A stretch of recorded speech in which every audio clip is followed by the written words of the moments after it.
Assalamualaikum warahmatullahi wabarakatuh. Salam.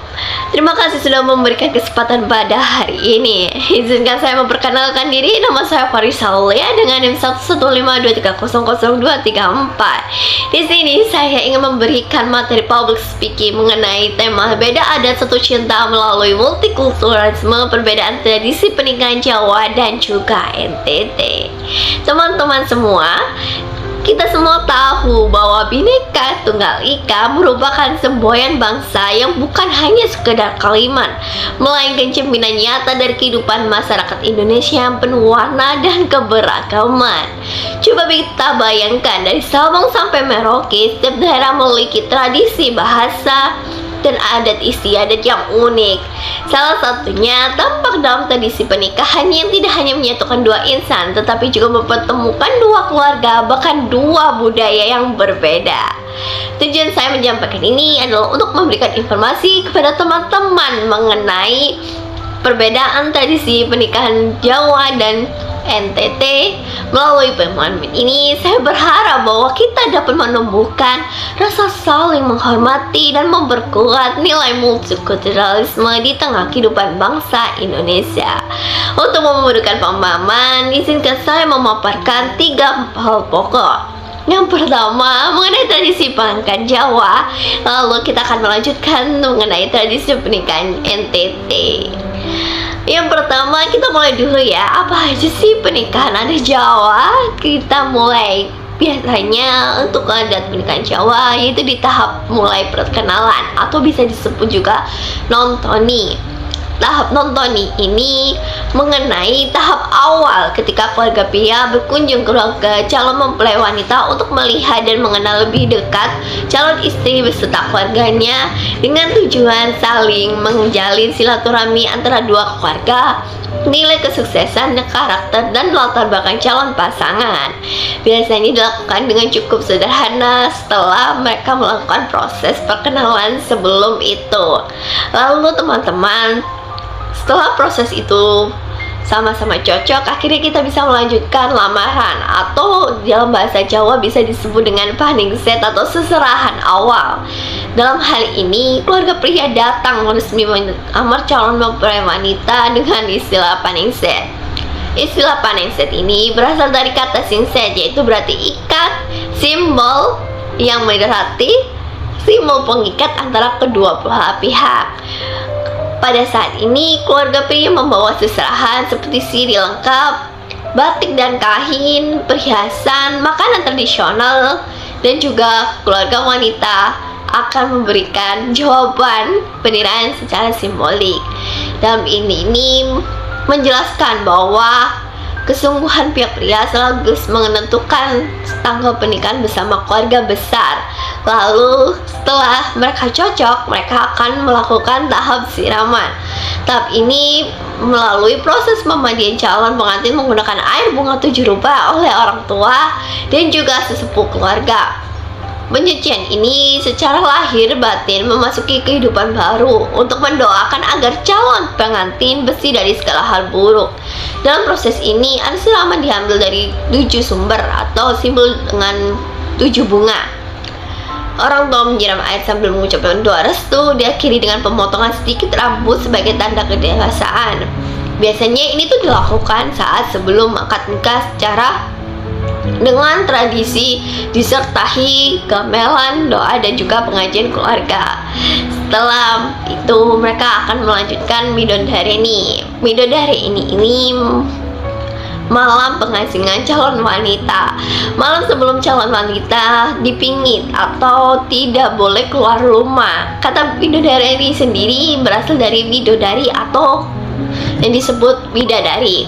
Kepercayaan ini pada malam itu, yakini para bidadari turun untuk memberkahi calon pengantin agar bersinar dan tampak cantik esok harinya. Prosesnya hanya keluarga dekat yang boleh hadir. Calon pengantin pria datang dengan keluarga membawa seserahan sederhana, paningset, tidak boleh bertemu langsung, hanya dibekalkan orang tua. Tradisi juga masih dijaga, namun sering digabung dengan doa bersama seperti tahlilan atau acara selamatan keluarga. Lalu selanjutnya saya memperkenalkan bagaimana tradisi pernikahan masyarakat NTT yang berbeda dengan Jawa, yang memiliki adat yang sangat kental untuk melibatkan seluruh keluarga besar dalam pernikahan adat Sumba. Di Pulau Sumba itu sendiri dikenal dengan budaya yang sangat kaya, penuh simbol, dan memiliki nilai sosial yang tinggi.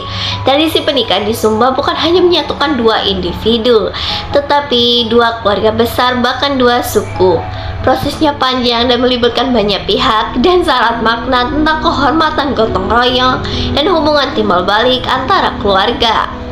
Berbeda dengan adat Jawa yang lebih menekankan kesopanan dan spiritual individu, adat Sumba lebih menonjolkan sistem komunikasi, sosial, dan kebersamaan masyarakat.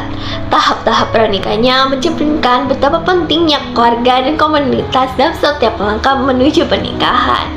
Tahap awal ini bisa disebut tahap peminangan atau mas meminta. Tahap ini dalam pranikah dimulai dengan pendekatan antara dua keluarga. Biasanya pihak laki-laki akan mengirimkan perwakilan keluarga atau juru bicara yang disebut mone ama untuk datang ke rumah pihak perempuan dengan melamar. Tapi mereka tidak langsung melamar. Mereka akan dengan sopan datang membawa kata pembuka atau sapaan dat untuk menyampaikan maksud baik pada pengantin wanita. Dalam tahap ini, pembicaraan masih bersifat pendahuluan. Kedua belah pihak akan saling mengenal, membicarakan asal-usul keluarga, serta menilai kesesuaian antara calon pengantin. Masyarakat Sumba sendiri sangat menjunjung tinggi prinsip tidak boleh menikah dengan kerabat satu suku atau satu garis keturunan. Sehingga tahap ini juga berfungsi untuk memastikan hubungan darah tidak terlalu dekat. Apabila keluarga perempuan menerima niat baik tersebut, maka prosesnya selanjutnya dapat dilanjut dengan tahap berikutnya, yaitu tahap belis. Tahap belis ini merupakan pemberian mas kawin adat. Tahap yang paling penting dalam pernikahan adat Sumba adalah belis, yaitu pemberian mas kawin oleh pihak laki-laki kepada pihak perempuan. Kata belis sendiri dari tradisi lama yang berarti hadiah penghormatan. Namun perlu dipahami bahwa belis bukan bentuk jual beli perempuan, melainkan simbol penghargaan, tanggung jawab, dan rasa hormat keluarga pria kepada keluarga perempuan.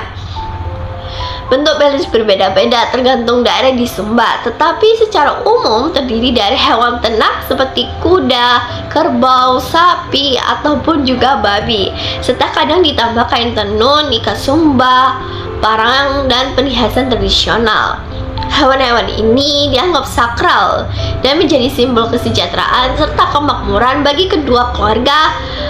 Proses balis yang dilakukan melalui musyawarah keluarga besar yang panjang. Kedua pihak akan berunding menemukan calon pengantin dengan jumlah sesuai jenis belis yang telah disepakati. Dalam perundingan ini tidak hanya orang tua yang hadir, tetapi juga tokoh adat dan masyarakat sekitar, karena pernikahan dianggap urusan bersama sebagai komunitas, bukan semata-mata keluarga inti. Dalam tradisi pernikahan di Sumba, untuk menandakan bahwa keluarga laki-laki siap bertanggung jawab terhadap kedua kehidupan calon istri. Mengikat hubungan baik untuk antara dua keluarga besar sebagai wujud penghargaan terhadap martabat perempuan Sumba yang dianggap sebagai sumber kehidupan dan kehormatan keluarga. Tahap tanda balasan dari pihak perempuan. Setelah keluarga perempuan menerima belis, mereka akan memberikan balasan yang disebut pameti atau tanda kasih. Balasan ini bisa berupa kain tenun, ikat buatan tangan, hasil kebun, hiasan, atau benda-benda simbolik lainnya. Makna dari pemberian balasan ini adalah kesetaraan dan keadilan dalam hubungan dan keluarga. Tidak hanya pihak laki-laki yang memberi, tetapi juga pihak perempuan, untuk menunjukkan rasa hormat dalam pernikahan, untuk menerima dengan memberikan sesuatu yang bernilai budaya. Dalam tradisi Sumba, kedua keluarga harus saling berbagi agar hubungan mereka tetap seimbang dan harmonis. Selain itu, pemberian balasan juga menjadi tanda bahwa kedua pihak telah resmi terikat dan siap menuju ke tahap pernikahan. Hubungan mereka kini tidak hanya bersikap pribadi, tetapi juga menjadi bagian dari ikatan sosial antara dua kelompok keluarga besar. Setelah itu, kita menerima dari tahapan belis. Selanjutnya bakalan dilanjut dengan tahap persiapan atau upacara dan doa adat. Setelah belis disepakati dan diterima, keluarga mulai mempersiapkan upacara adat yang akan dilaksanakan menjelang hari pernikahan. Persiapan ini melibatkan banyak orang, termasuk tetangga dan kerabat jauh. Mereka membantu memotong hewan, menurun kain, dan menciptakan makanan khas adat untuk upacara. Di Sumba, segala sesuatu dilakukan dengan gotong royong dan rasa kebersamaan. Selama masa pernikahan, persiapan akan diadakan doa dan persembahan kepada leluhur untuk memohon restu, yang biasanya dipimpin oleh tetua adat atau yang disebut dengan ratu, yang berperan sebagai perantara antara manusia dan juga arwah leluhur. Upacara ini menandai bahwa seluruh masyarakat turut terlibat dalam penyatuan dan keluarga. Setiap tindakan dan simbol yang dilakukan memiliki arti mendalam. Misalnya, kuda atau kerbau yang dikorbankan melambangkan pengorbanan dan penghormatan kepada leluhur. Tenun dan kain adat melambangkan keindahan, kesabaran, dan ketekunan. Musyawarah keluarga besar menunjukkan pentingnya kebersamaan mufakat kepada pihak dalam budaya Sumba. Lalu setelah itu tahap pranikah melalui persetujuan dan juga doa restu. Tahap terakhir sebelum hari pernikahan adalah penyerahan akhir belis dan doa restu bersama keluarga. Akan berkumpul di rumah pihak perempuan, di mana pihak laki-laki menyerahkan belis yang telah disepakati secara penuh. Setelah itu dilakukan upacara kecil dengan pembacaan doa adat dan makan bersama sebagai simbol penyatuan dua keluarga. Pada tahap ini, kedua keluarga sudah dianggap memiliki hubungan yang resmi. Dalam adat, segala urusan yang berkaitan dengan pernikahan berikutnya, termasuk tanggal upacara, persiapan tempat, dan juga pembagian tugas masyarakat akan disusun bersama. Nah, bagaimana teman-teman? Apakah teman-teman sudah mengetahuinya? Di situ kita akan belajar bahwa tersebut kita belajar mengenai bahwa setiap budaya memiliki cara yang berbeda dalam memaknai cinta, keluarga, dan kebersamaan. Tadi saya Jawa lebih menekankan ketenangan dan kesopanan, sedangkan NTT lebih menonjolkan semangat dan kekompakan sosial. Dalam pernikahan itu memang memiliki perbedaan, tetapi tidak menjauhkan, justru memperkaya identitas kita sebagai bangsa Indonesia. Inilah hakikat multikulturalisme, hidup berdampingan dalam kebersamaan dengan saling menghormati dan memahami satu sama lain.